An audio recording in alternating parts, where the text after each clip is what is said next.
to the channel then. And over the past few days I've been flying the new Spydr SORAs. Both Boy Wonder and I have agreed that this thing is pretty epic. But with everything in FPV, there's always the urge to tinker and upgrade. Now, I'm not saying for 1 second there's anything wrong with how it comes. However, there's a few things that I personally would prefer it to have. And in this video, I'm going to show you how to install them, how to configure them, how to set them up, and then we'll go and fly them. Now, the first thing is it comes with a GPS mount. And we happen to have a spare GPS here. Excuse the glare from the lights, but let's get this open and we'll get this installed. First of all, we need to make sure that this fits this mount, and I'm pretty sure it will do looking at it. This is the Rush FPV M10. My advice is only use an M10, especially in 2025. Okay, so that fits in there nicely, so we can deal with that. So job number one then is going to be taking apart the Spidosaurus. And it's actually remarkably easy. The prerequisites that you will need at this moment in time, and I must stress this point to you, this is a prototype version, so it's going to come with titanium bits in the final version. This doesn't have them, and it may well be that some of these specs of these screws and these hexes change as we move forward. However, as of today, you're going to need a 1.3mm driver. And looking at how it's put together, I think all we need to do is just take these off and we should have full access to the flight controller. So that should make it nice and easy to get it wired up. How easy is that? So let's have a look at where the wire is going to go first of all. So it's going to go up here. So we're going to feed it through here. Okay. By the way, as a quick QC check, lovely, really nice. Okay. Let's get up the manual of the flight controller. So these pads here are actually designated for the GPS. You don't have to use the designated pads, but if it helps you guys know where to solder and set up to later on, then go for it. Job number one then is going to be to get these pads pre-tinned.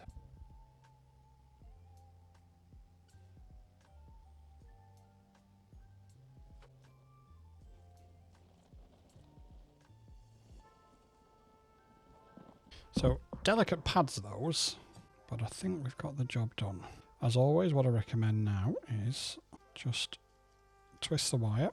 Just take the strain off that now. Let's have a look at where we're going to go with this. So we'll take the top off.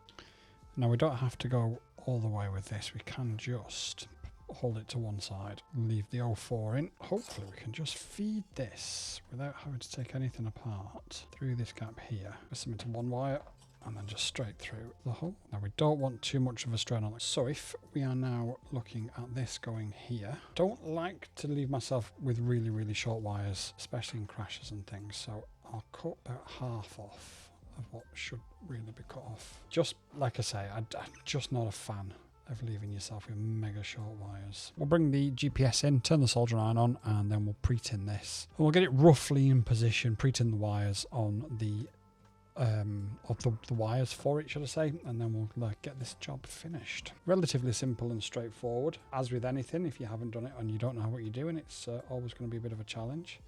Hopefully these guides will help. So just all we'll do is just feed this down to the bottom of the wire, out of the way, and we'll deal with it. Right, so the white pad to the T.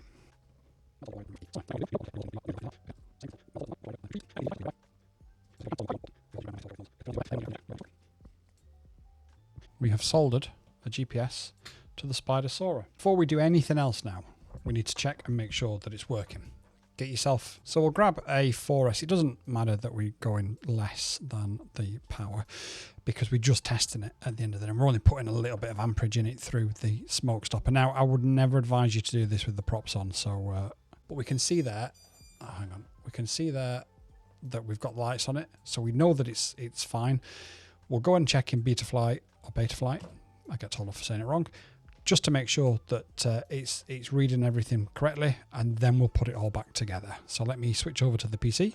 We have successfully installed it physically. Could probably do with just neatening up that wire a little bit. It's nothing major. It looks nice. Now what we need to do is to put back on the underside of the frame. Remember, at this moment in time, you are looking at 1.3 mil screws. Then what we're going to do is we will show you the update procedure and setting up your OSD in Betaflight. Now, if you don't want to try the position and altitude hold features of the new version of Betaflight, then you don't need to reflash it, but you do need to do your OSD elements. So we'll do the OSD elements first. Then once we've done the OSD elements, we will show you how to save everything and then to reflash it. Spydr SORA, update number 1, GPS, done. So now that we're in Betaflight, we now need to configure it. And there's a few things that we're going to need to do to make sure we've configured it.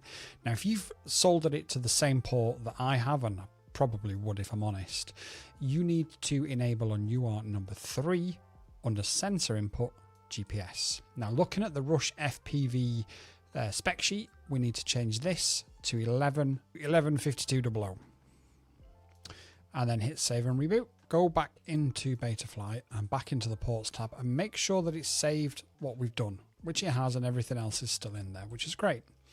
Go to configuration and make sure now that we have GPS down here. Now, we don't have GPS down here, and for some reason the maximum arming angle has gone back to 25. Strange. I'm not sure what that's about. So what I suspect this may... Oh, actually, you enable it in here in 4.6. Silly me. Now, we haven't got any signals whatsoever. Make sure that you don't have any props on. Like me, I don't have any props on. And we will... Oh, I was going to say we'll enable use Galileo, but instantly we've got satellites. So that's fine. Everything's working. That should now pick up the satellites just as quickly. Yeah, there you go. Just as quickly as it did. We are inside the studio, so I would say we're not going to get a lock, but at this rate, it looks like we might actually get a lock. So let's unplug the quad. Go into your failsafe tab first of all, and you're going to want to change your failsafe from drop to GPS rescue. Make sure you enable allow arming without fix. Now, this is essential, but also really dangerous. Let me explain. What this does is if you set your minimum satellites to, I think the default is 8, and you are in a rush for whatever reason, you need to get up in the air and do what you need to do really, really quickly. If you haven't got those 8 satellites, those minimum satellites, you won't be able to take off unless you allow arming without a fix. However, please remember, and I say this in every video and I'll continue to say this in every video, if you take off without a fix and you fail safe, you have no GPS rescue. So if you was to lose signal over people, over the sea, over a cliff, over anything, it will just fall to the ground, even with GPS rescue selected. So make sure that you take off with your minimum satellites if you're doing anything that needs that level of fail-safe built into it. That's all we need to do in here. We will double check all these settings. We'll go out and fly it and make sure all these settings work. Most of these values, generally speaking, are okay now. Go to your OSD. Now, in your OSD, you are now going to want to add your GPS elements. So you've got GPS latitude and longitude. I advise you to add these in case you have a crash. What this then tells you is exactly where your drone is. Now, this PC is really laggy, so bear with me. So I'm going to add my height, my home arrow. That home arrow proved really, really useful when I was flying over the ocean recently. That home arrow just helps get you back safely. We'll also add British in here as well, flight distance. So this tells us exactly how far we've been able to fly it. Let me explain a couple of these elements and why we've got them on. So you've got your satellites, so you know when you've got 8, obviously. You've got your home direction, so you know which direction to point to come home if you've become momentarily disorientated and there's a bit of a communication barrier with your spotter. You've got the home point distance, so be very careful with this one if you are somebody who is going to push the rules and regulations. I don't advocate doing so, but if you are going to fly further away than what you should do, make sure that you don't have this on display. Otherwise, the Civil Aviation Authority or FAA, depending where you are, will be able to crack down on you like a ton of bricks very easily. Speed, this is when we can do our top speed test, and this is how we do our top speed tests. It's not the most reliable way of doing it, but it's reliable enough to give us a figure to compare it to other drones. And then this one is our total flight distance. So if we was to go out to the nature reserve and fly in circles and amass 10 kilometers, that would be that figure here. So that's not how far away we've flown, that's the total distance of what we've covered on the flight. And that would be my advice to you. OSDs are very personal, so if you don't like it, set it up how you want it, it's not a problem. Now, where we go now is we go to presets and we hit save backup. Now I'm going to save this to my desktop, so bear with me.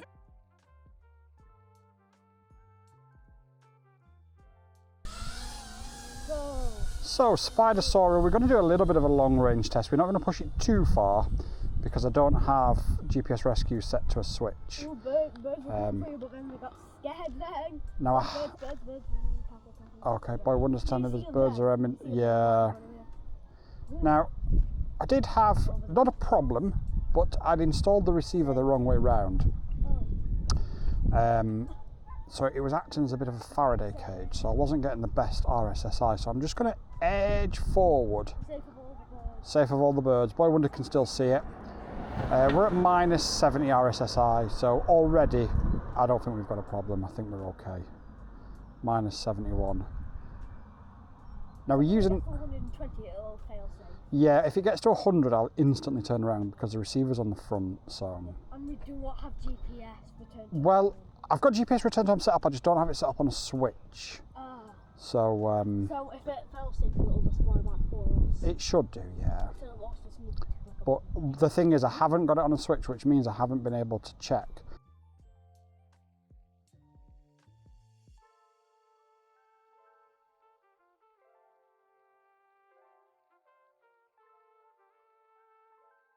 So yeah, so my concern is, the reason why I'm not willing to let it fail safe, even with the GPS just yet, is just because I haven't checked those GPS return to home settings to make sure that they're actually set right.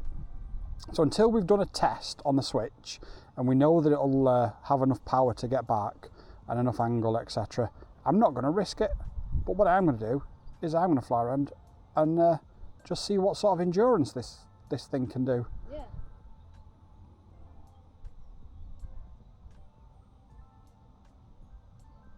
It's a little bit of a busy morning here. It is just after 9 o'clock in the morning. We had hoped it would be a little bit quieter, but it's not.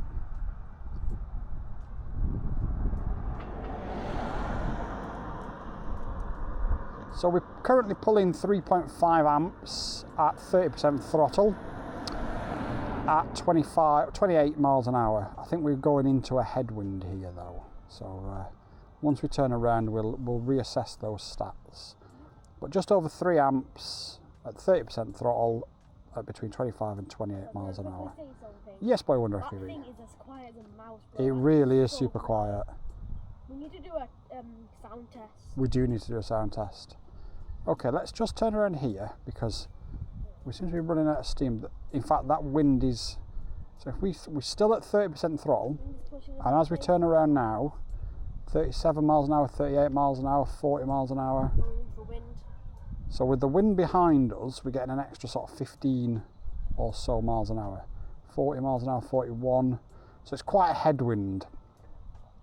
So we just have to bear that in mind. We'll do a proper endurance test on it, but I think for this morning, we'll just do a couple of half laps and we'll just wait for that wind to die down. That's quite a headwind. So when we do these endurance tests, we want to make sure it's as fair as it possibly can be. And if we've got a headwind that heavy, it's probably not the fairest test for it. I mean, it's right next to us now, and I'm not sure if it's going to pick it up on camera, but it was literally, well, it's right next to us, and you can barely even hear it. Got 20 satellites. We've been flying for 3.1 kilometers. We've pushed the throttle to 40%, and we're now doing 30 miles an hour.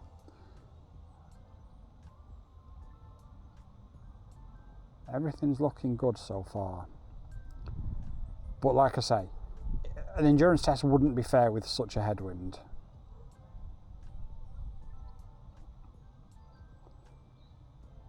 But it gives us a good baseline figure for when this wind dies down as to how far we can actually go. Now bearing in mind, this is only a 550 mAh 6S. So even though, and again, coming back now, we're over 50 miles an hour at 40% throttle. 53, 54. Still can't hear it, still can't hear it, that's insane. Wow. So that's one heck of a headwind. Now what we could do, if we wanted to just tick up the kilometres, we could just drop down here. Okay, now I can hear it. Now we can hear it, yeah. Right, like super close to us to hear it, bro. That is insanely quiet.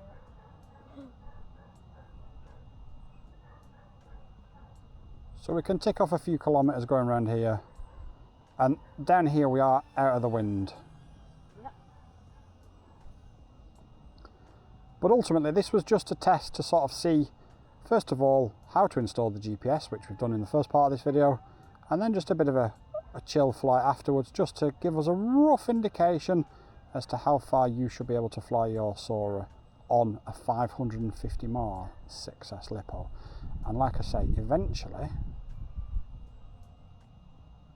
we'll do a proper endurance test when the wind isn't there and when we've got GPS rescue on a switch, just so we can test it. But we'll do that in the next video. I'm keen to get this out to you guys so you can see it. So that's what we're going to do. We've gone for 5 kilometers now and we are at 3.65 volts.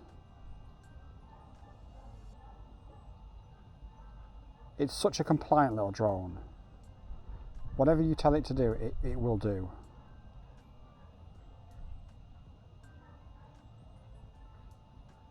And I'm not saying that other drones don't, but this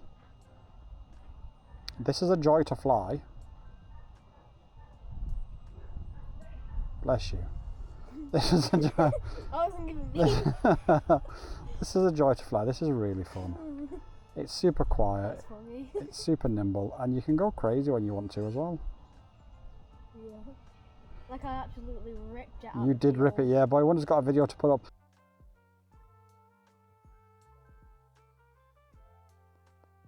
And we're going to let him fly it again this afternoon. He's absolutely loving the SORA. I really want to fly it so bad. I know.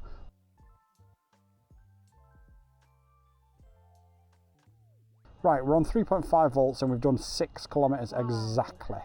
Wow, 6 kilometres. 7 minutes flight time.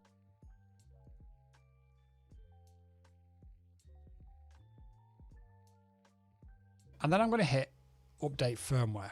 And you might be thinking, but Quads, you're on 4.6. Why?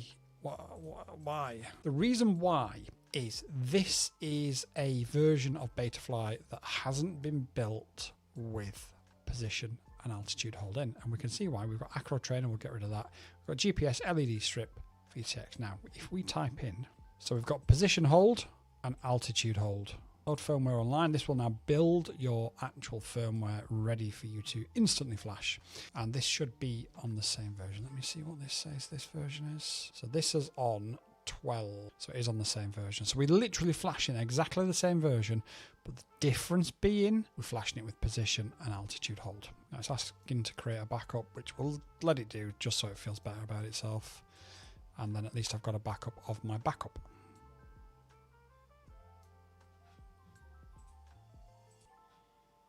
And we are now erasing. Like I say, it's not as difficult or as daunting as you might think it is, but I also get why people do get a little bit panicked by it.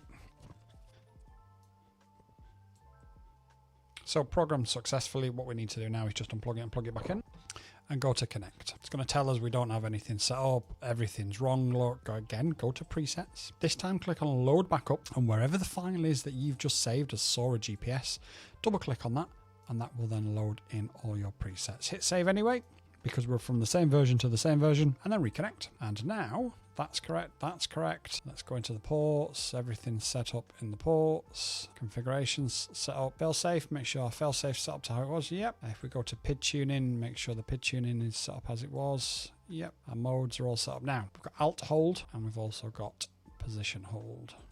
We need to turn on our radio for this. Figure out which switch you want them on.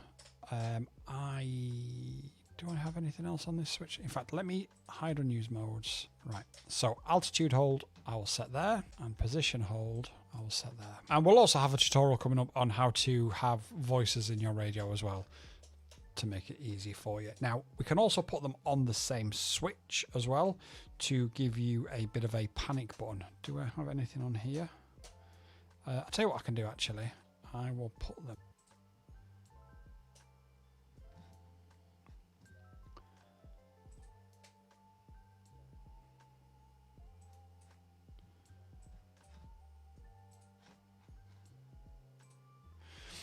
So let's just double check this now. So if we hit this one, we go to position and altitude hold at the same time. That means you'll just have your throttle. Well, no, you won't even have your throttle, shall I say, your apologies. And then on the other switch, we've got position hold there and altitude hold there. So we can either have both enabled or just one enabled. And we'll get out to the field and we'll test that. And like I say, I'll show you how to add voices to the radio, just to make it easy so you know which switch is which, because obviously it's going to get a little bit confusing because we've got pre-arm, we've got flip over, we've got, yeah, it's just going to get a little bit confusing. So I'll also show you that. But that is the tutorial of how to add a GPS, how to physically install it, how to set it up in Betaflight, and then also how to add position and altitude hold to it. Any questions whatsoever, drop them in the comments down below. There's going to be loads more Spydr SORA footage and content incoming. So if you've got any questions or if you want to see anything specifically, just ask away and we'll make it for you. Till next time though, peace out.